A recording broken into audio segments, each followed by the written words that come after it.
the sword, give their life so boldly, for the grace, for the might of the Lord, in the name of his glory, for the faith, for the way of the sword, come and tell the story again.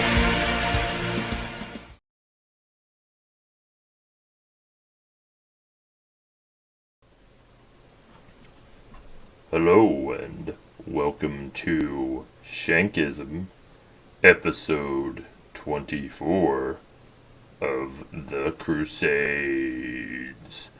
Alrighty, let's get right into it. Alright, so the Crusades, you want to write down, are a conflict between the Christians and the Muslims.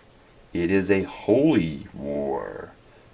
Deus Vult, which between 1095 and 1291. It's a 200-year period of an ongoing conflict over the Kingdom of Jerusalem. Alright, so the Crusades are a series of holy wars lasting from 1095, like I said, to 1291. There are 9 major crusades. The first one's called by Pope Urban II, and he calls for the First Crusade.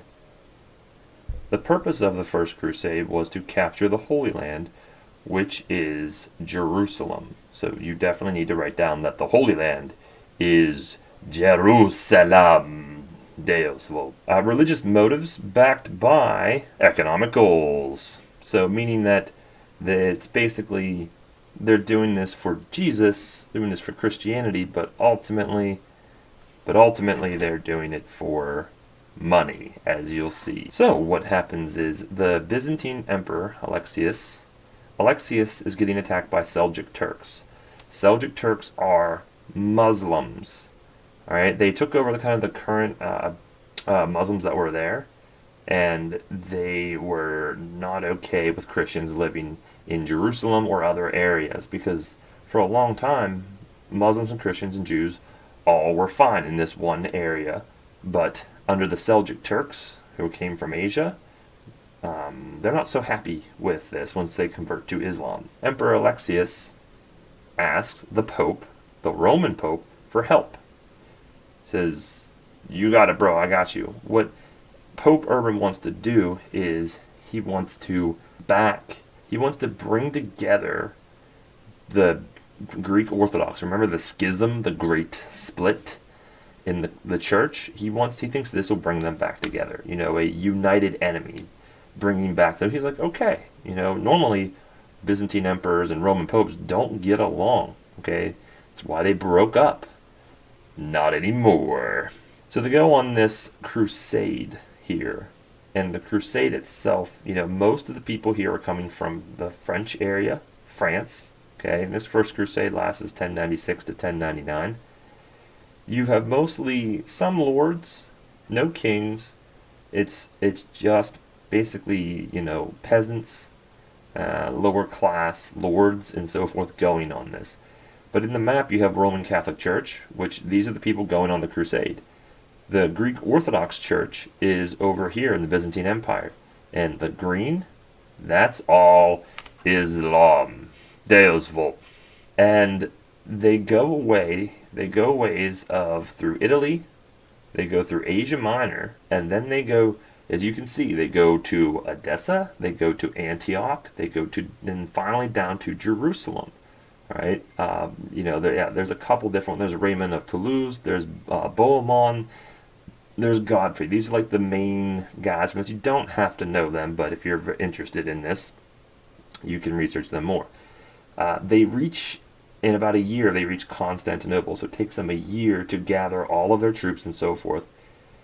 If you're going on this crusade, you must have about 5 times your normal pay. So whatever you make in a year, 5 times that. So if you make let's say you make $100,000 in a year, you need $500,000 to go on a crusade.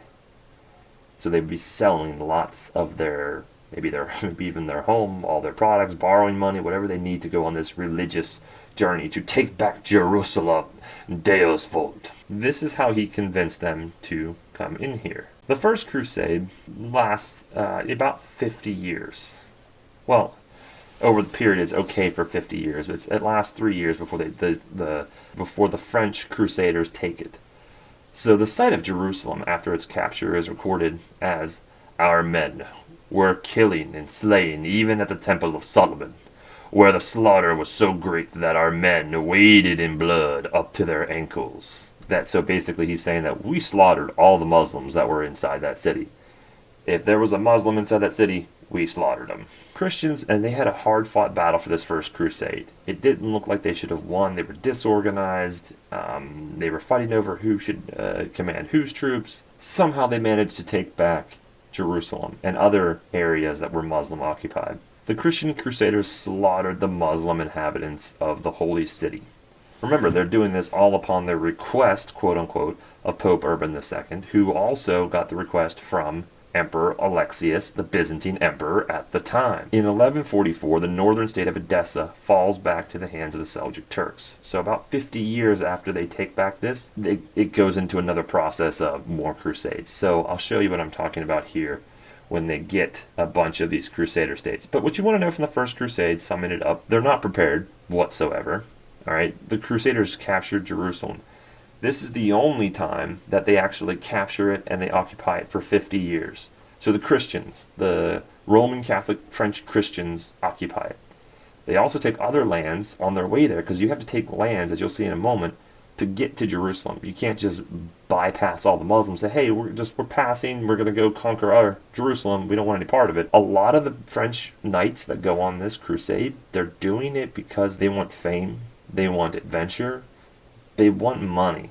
Some of them are doing it for religious reasons, sure, but they know they're going to gain a lot of land, because some of them, they can't inherit any land because of the European rules at the time. The way that it worked is the oldest son got all land of the king or the lord or so forth. So you're looking for a lot of money this way by ruling over bigger lands and maybe becoming a lord for the first time if you're just a lowly peasant or a footman. You do also, hopefully you wrote this down, but 4 crusader states are established. You'll see what I'm talking about here. 50 years later, Edessa will be conquered. So, I said crusader states. So you see down here, Kingdom of Jerusalem, right? At the bottom there on the left-hand side. County of Tripoli. Principality of Antioch. County of Edessa. Right, those are the 4 main ones, all right, that the Christians had. And right there, as you can see, the great Seljuk Empire, these Muslims are right there, even though that they won. Even though they took back Jerusalem, they took back, all these other areas up here, they still had the Seljuk Turks, who are Muslims, who are right there, waiting, okay? And you see the map there, what on the right-hand side, Europe's the green, and over down here, what you see, like the sand, that's mostly Islam. Down close to the Nile is where we're talking about Jerusalem. They got a long journey. It might take them a year to gather up all their stuff and prepare, and it'll take them a couple of months just to get there. They had to make a pit stop in Constantinople, get resupplied by Alexius, and then come, and then barely win. Like, it was brutal. Like, going through Asia Minor in the hot summer months is terrible. It is awful. You don't want to do it, especially when you're carrying basically your entire life with you. The Second Crusade, this is organized to recapture the city of Edessa. So remember, I said that northernmost city-state falls 50 years after the First Crusade is over. And now they consider all these territories Christian. So they have to go take that back, even though it's not Jerusalem. Like, the original goal was just to get Jerusalem. It wasn't to take Edessa or Antioch or Acre or any of these other places. So make sure that you put that down for the Second Crusade, the dates, so you definitely have to remember the dates here. Not really necessarily, just write the dates down, because you'll get so lost. The Crusades is super confusing if you don't write dates down and understand dates. The Crusader armies were unorganized again. So they're unorganized. They made several ill-conceived attacks. Again, they're just battling over who should attack and who wants the glory and who wants to capture Jerusalem, because it'd be a huge deal if you did. They refused to unite. If you refuse to work together, this will lead to easy victories by the Muslims. The Muslims are like, all right, we're going to work together and we're going to defeat them. So Crusaders led by Balian of Iblan, you don't have to know him, but he tries to defend Jerusalem, but it will fall to the Muslims under the leadership of Saladin. So you want to make sure that you know that Saladin and the Muslims recapture the city of Jerusalem. Deus Volt. They allow the Christians within the city to safely leave. So there's Christians inside the city, and Saladin, who will become important here in the Third Crusade, lets them leave. It's very important because if you remember in the First Crusade, that is not how it happened. In the First Crusade, the Christians won, but they slaughtered all of the Muslims that were in there. Men, women, children, defenseless. This is a stain on Christianity. A stain. This is something that has been bellowing for 1,000 years. This grudge that against the whole Crusades is just this bad scenario. Let's talk about the Third Crusades. You have Philip Augustus of France. Okay, if you remember him, Philip II. He returns to France after the fall of Acre. So what happens is Frederick Barbarossa, Philip II, and Richard the Lionhearted are actual kings. And they decide, let us go and let us conquer Jerusalem. They decide to go on this Third Crusade. You actually have legit kings with legit nations behind them, with legit armies. Powerful men with powerful armies. Barbarossa was able to unite the German kingdoms, had over 100,000 men. Okay, by the time Richard Lionheart gets there, he probably has less than 30,000. I think maybe Philip II maybe is around 50 to 60,000 maybe. Men ready to go and fight and take back Jerusalem. But he concerns about succession and possible civil war. He launches a campaign against the English holdings in France. So if you remember, King John, is back in England on the throne while Richard the Lionheart is on this crusade. He's basically a substitute king, and Philip, being the savvy individual that he is, Philip II, he decides to go and take France back from King John. John the First, John the Worst. You have a weak ruler in power. You have their awesome brother, older brother, that's a warrior king, trying to take back Jerusalem. He takes advantage of it. That's exactly what he does. So he leaves basically after the fall of Acre, and he just goes back home. So it's Barbarossa of Germany. He goes on the crusade to atone for the actions against the church. Remember the whole scenario of the Lombard League and the Italian city-states? Well, he's atoning for the sins, so he's trying to get his sins washed away. Well, if I go on a crusade, all my sins will be washed away. Yeah, well, it doesn't really help him so well. He died on the way to the Holy Land. He drowned in the river and was preserved in vinegar.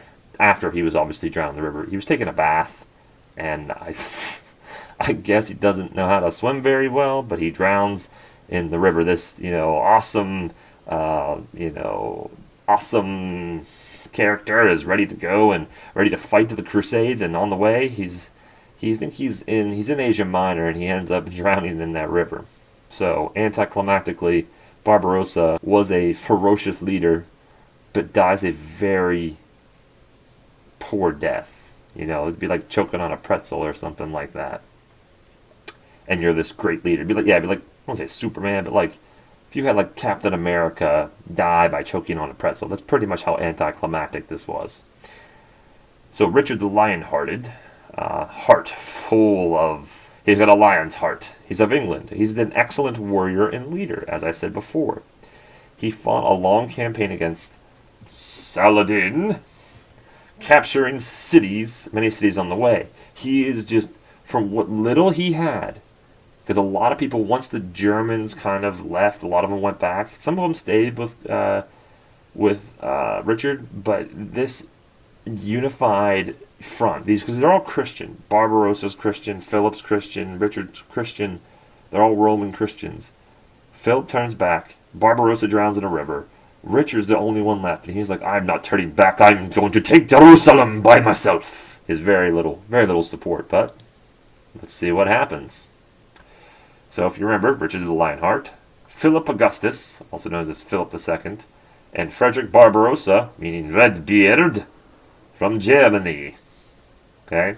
These are the three powerhouse figures, but only King of England, Richard the Lionheart. He's not a very good king, because he's not actually ruling much. He's just being a warrior king. Now let's introduce Saladin, the guy that conquered in the Second Crusade, took back Jerusalem from the Christians, the infidel. Alright, so now it's just a battle of leadership, a matter of leadership. Richard arrives in the Holy Land. He captures Acre in 1191. He's often sick while on the crusade. Alright, he fights well and conquers much territory. He's unable to capture the city of Jerusalem. He is not successful. So ultimately, after all, he's a valiant fighter, captures Acre. Like, he doesn't have much at all. He's working with very little here. And he's able to do it. He's able to get back Acre, but that's not the ultimate goal of a crusade. The ultimate goal of a crusade is to take back Jerusalem for the Christians. Well, he signs a treaty and returns home. Okay, the Treaty of Jaffa, which I'll show you here in a second. The reason he returns home is because John was revolting against him, meaning Richard, and losing territory to Philip. Hence why they called him John the First, John the Worth, or John Lackland. He's losing land that had been in English control in France, what we know as France, for a long time. He dies in 1199 while trying to recapture lost territory and recover funds. So he has to turn back, otherwise the English crown is gone. His brother rebelled against him, and I think he takes an arrow to the throat, I believe. Dies in battle. I mean, he's one of those classic, like Julius Caesar, Alexander the Great. This is Richard the Lion. He fights with his men, and he doesn't have to. He could be sitting back and being like, hey, go over there and fight. But he's not. He's not going over there, and he's not fighting like that. Saladin, the Muslim leader, he's the Sultan of Egypt and Syria. He's during the Second Crusade. He takes back Jerusalem. Lets all the Christians leave. During the Third Crusade, he defends Muslim holdings against the Crusader armies, which would be Richard. Like Richard, he was often sick. I don't know why they were both sick all the time. They just maybe weren't eating their vegetables. They fought to a stalemate. The reason they had to come to a treaty is because they just kept fighting over and over and over again, and nothing was really happening. So they had to make a treaty. So they signs the treaty and consolidates, meaning bringing together. They consolidate power in the region. He dies of a fever in 1193. So basically a year or so after the Crusades is over, or even actually a few months, he dies. If Richard would have stayed, they probably would have captured Jerusalem. But just bad timing. Again, so the Treaty of Jaffa is signed. What happened with this is the Muslims will now control Jerusalem. Unarmed Christians could make pilgrimage. This is like details into it. Unarmed Christians could make a pilgrimage to the holy sites within the city. So you could, if you were Christian, you could go as long as you were unarmed. You had your arms, but they were not full of weapons. No weapons inside the city. So unarmed Christians were able to make the pilgrimage. So the biggest thing before this whole holy conflict happened, years earlier, lots of Christians would make pilgrimages to holy site, Jerusalem. And this is where Jesus died. This is super holy to the Christians. It's holy to the Muslims, obviously, but it's holy to the Jews, but it's really holy to the Christians. This is the final crusade to have a direct impact on the Holy Land. The final one to have a direct impact on the Holy Land. Deus Vult. The rest of them, they're going to be a sham. The Fourth Crusade, Pope Innocent III calls for a recapture of Jerusalem, and you have the dates here, 1202 to 1204. Pope Innocent III calls for a recapture of Jerusalem. Knights become involved in Byzantine politics. This is what happens here. Crusader armies are in Constantinople helping to restore an emperor to power. So, to give you a long story short from what all happens here, they call for another crusade, Pope Innocent does. You have like 100,000 or so Europeans being like, yeah, I got it, and let's meet back here in 1 year and with all your supplies, and let's do it. So, and where here was Venice, Italy. Okay, so like the northeast side there of Italy. And they all said, let's go meet there. And then they all come back, and they said, well, how are we going to get there? Well, we're going to get there with Venetian ships, merchant ships. And the Venetians said, okay, we'll take you over. But it doesn't really happen. Because when the Crusaders, these French Crusaders and European Crusaders come down, they don't have the 100,000. They probably have less than 10,000 or something like that. And they paid for all these ships. Like these Venetians, these merchants, built all these ships to take like 50,000 or more, maybe 50 to 100,000 Crusaders. And they're like, well, we can't pay for this. We only got 10,000, but we still want to go. Like, well, okay, we'll go conquer the kingdom of Zara across the sea.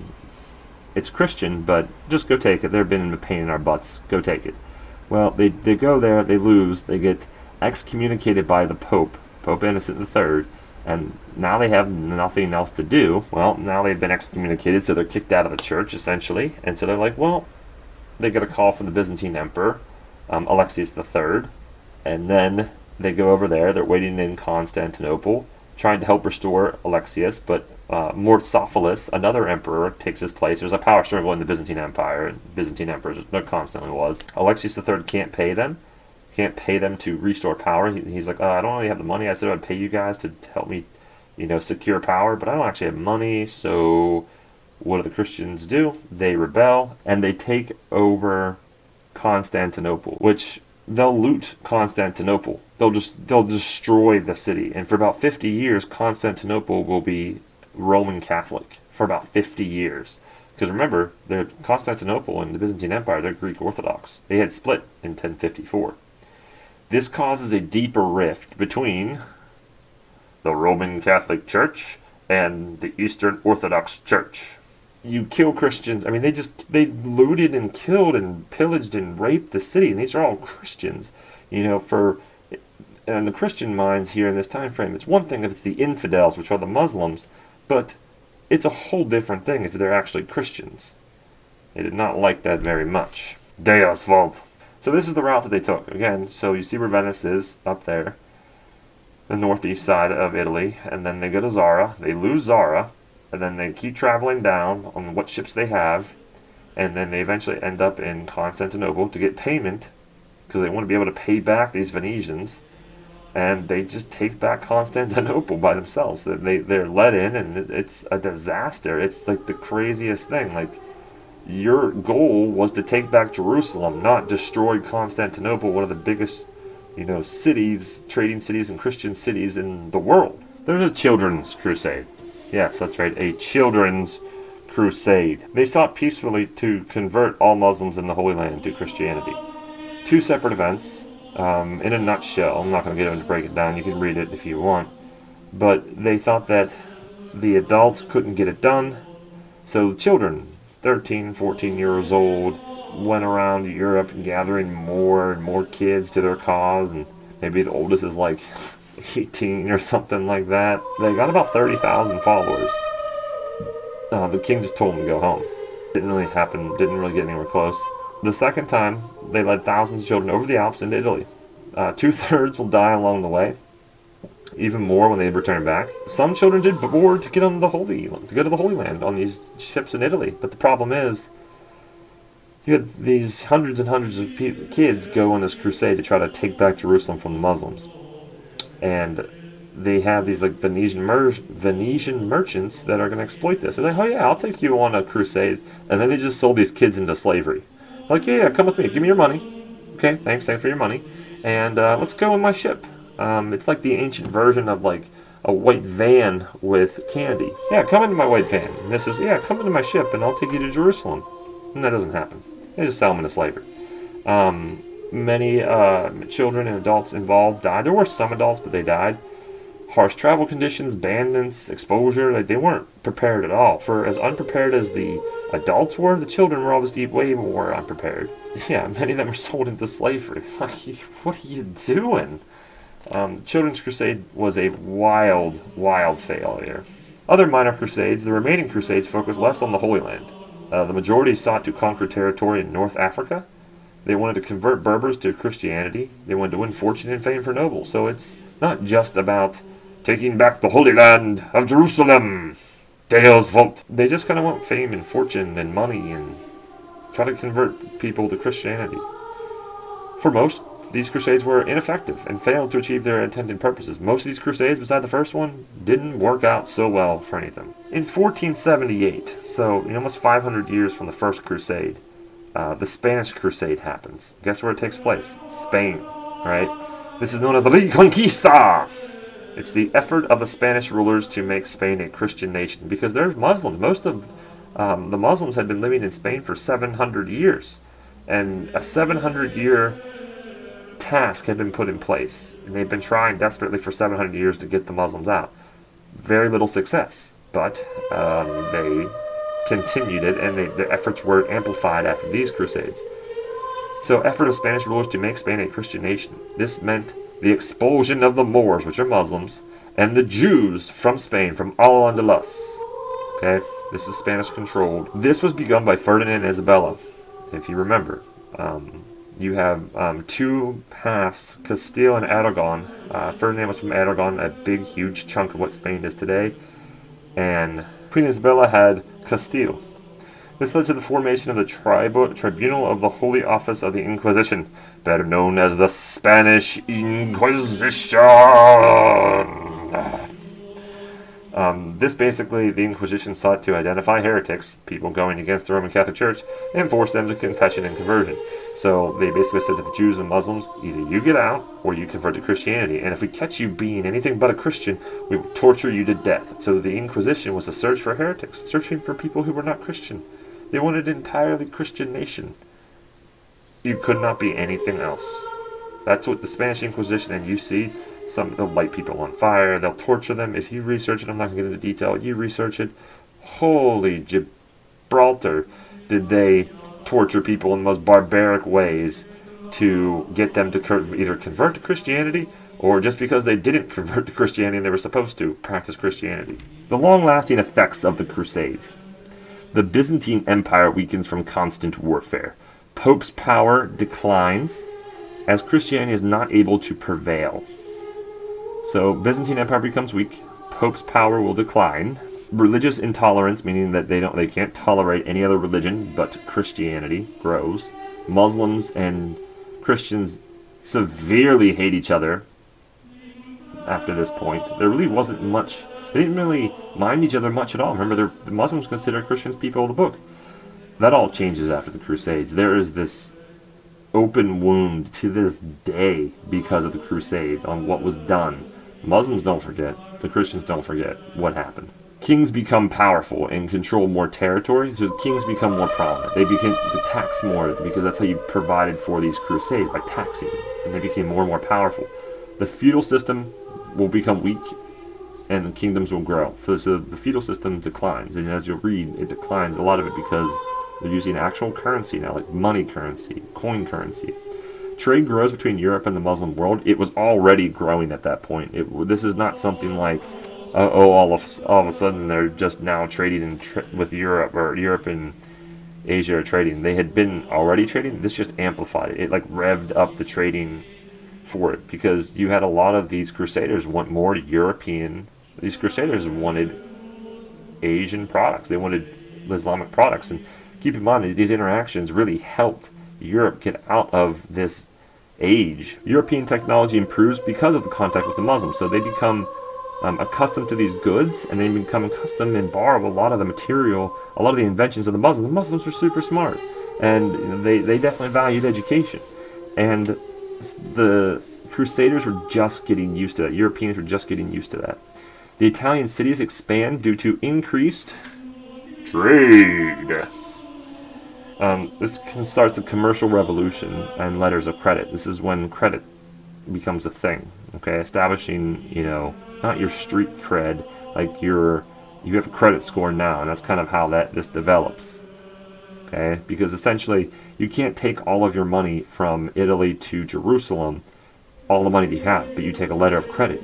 Okay, basically saying that, hey, at this bank bank in Italy, I have all this money, and I want to take it out when I get to Jerusalem. So basically, the formation of banks like this become a huge thing. It really catapults the Renaissance. Deus vult, Deus vult, Deus vult, Deus vult. This has been episode 24 of Shankism. Along the secret avenue, the South Angelo.